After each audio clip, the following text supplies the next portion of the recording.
কালীগঞ্জ বিধানসভা উপনির্বাচন ইতিমধ্যেই ভোট গণনা কিন্তু শুরু হয়ে গিয়েছে। আপনারা জানেন সকাল 8টা থেকে ভোট গণনা শুরু হয়েছে। 23 রাউন্ড গণনা হবে আর ইতিমধ্যেই জানা যাচ্ছে 3 রাউন্ড গণনা শেষ হয়ে গিয়েছে। প্রথম স্থানে একেবারে এগিয়ে রয়েছেন তৃণমূল কংগ্রেসের প্রার্থী আলিফা আহমেদ। দ্বিতীয় স্থান যেটা নিয়ে লড়াই একেবারে হাড্ডাহাড্ডি, ইতিমধ্যেই বিজেপি প্রার্থী আশিস ঘোষ তিনি উঠে এসেছেন দ্বিতীয় স্থানে এবং তৃতীয় স্থানে নেমে গিয়েছেন বাম সমর্থিত কংগ্রেস প্রার্থী কাবিল উদ্দিন শেখ। আরো একবার আপনাদের জানিয়ে রাখি, একেবারে বাবা নসির উদ্দিন আহমেদ তার প্রয়াণের জেরেই কিন্তু কালীগঞ্জ বিধানসভায় উপনির্বাচন হচ্ছে। তার কন্যা আলিফা আহমেদ একেবারে শুরু থেকেই কিন্তু এগিয়ে রয়েছেন। তিনি এখনো পর্যন্ত এগিয়ে রয়েছেন। তৃতীয় রাউন্ড ভোট গণনা শেষ হয়ে গিয়েছে। হাড্ডাহাড্ডি লড়াই চলছে দ্বিতীয় স্থানের জন্য। একেবারে শুরুর দিকেই কিন্তু এগিয়েছিলেন বাম সমর্থিত কংগ্রেস প্রার্থী, কিন্তু আপাতত কাবিল উদ্দিন শেখ তিনি তৃতীয় স্থানে নেমে গিয়েছেন এবং দ্বিতীয় স্থানে উঠে এসেছেন বিজেপি প্রার্থী আশিস ঘোষ। সরাসরি আপনাদের নিয়ে যাব নির্বাচন কমিশনের দপ্তরে। রুমা পাল রয়েছেন আমাদের সঙ্গে। রুমা, তৃতীয় রাউন্ড ভোট গণনা শেষ, কি বলছে নির্বাচন কমিশন? দেখো, তৃতীয় রাউন্ড ভোট গণনা শেষ এবং সঙ্গে সঙ্গে কিন্তু ওয়েবসাইটও সেটা আপলোড হয়েছে। বুঝতেই পারছো কিন্তু এবার নির্বাচন কমিশন একটা বিষয় উল্লেখ করে দিই। নির্বাচন কমিশন কিন্তু একগুচ্ছ তারা পরিকল্পনা নিয়েছিলেন, তার মধ্যে কিন্তু ওয়েবসাইটও দেখা যাচ্ছে একেবারে যেভাবে রাউন্ড শেষ হচ্ছে সঙ্গে সঙ্গে কিন্তু ওয়েবসাইটে আপলোড হচ্ছে, আমরা সেটাও দেখতে পাচ্ছি। এবং সবথেকে বড় ব্যাপার, বিজেপি এখানে দ্বিতীয় স্থানে উঠে এসেছে, কিছুটা স্বস্তির নিঃশ্বাস। অন্যদিকে বলে রাখি, 13,761 ভোট পেয়েছেন আলিফা আহমেদ তৃণমূল কংগ্রেসের। তিনি 7,464টি ভোটে এগিয়ে রয়েছেন এবং বিজেপি দ্বিতীয় স্থানে চলে এসেছে।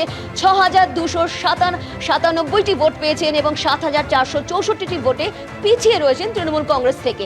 অন্যদিকে বাম সমর্থিত কংগ্রেস যিনি প্রার্থী কাবিল উদ্দিন শেখ, তিনি 5,301টি ভোট পেয়েছেন, অর্থাৎ পিছিয়ে রয়েছেন, অনেকটাই পিছিয়ে রয়েছেন তৃতীয় রাউন্ড শেষে 8,460টি ভোটে।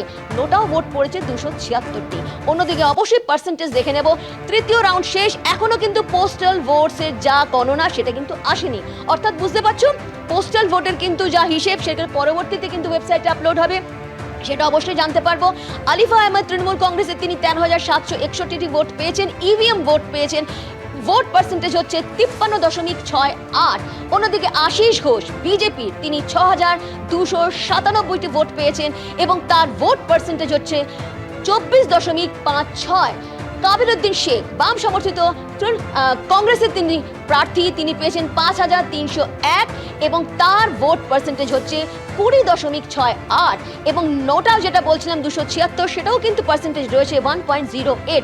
অর্থাৎ বুঝতে পারছো তৃতীয় রাউন্ড, 23টি রাউন্ড রয়েছে, তৃতীয় রাউন্ড শেষ হয়ে গেছে এবং পুরোপুরি ওয়েবসাইটও কিন্তু সেটা আপলোড হয়ে গেছে। শুধুমাত্র পোস্টাল ভোটের যেগুলো ভোট গণনা রয়েছে সেটা অবশ্যই পরবর্তীতে আসবে।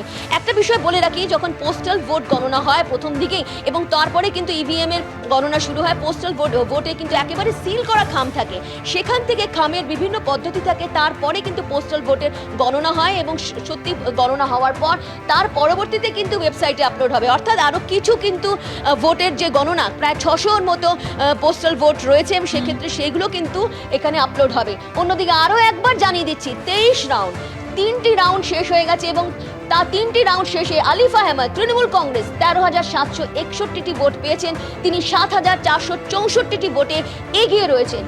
এবং আশিস ঘোষ বিজেপি, তিনি দ্বিতীয় স্থান গ্রহণ করেছেন। এই মুহূর্তে দেখা যাচ্ছে তৃতীয় রাউন্ডে 6,297টি ভোট পেয়েছেন। কাবিল উদ্দিন শেখ কংগ্রেসের, তিনি কিন্তু 5,301টি ভোট পেয়েছেন, 5,301টি ভোট পেয়েছেন। অর্থাৎ 23 রাউন্ড মোট হবে ভোট গণনা, যার মধ্যে তৃতীয় রাউন্ডের ভোট গণনা শেষ এবং দ্বিতীয় স্থানের লড়াই কিন্তু একেবারে জোরদার।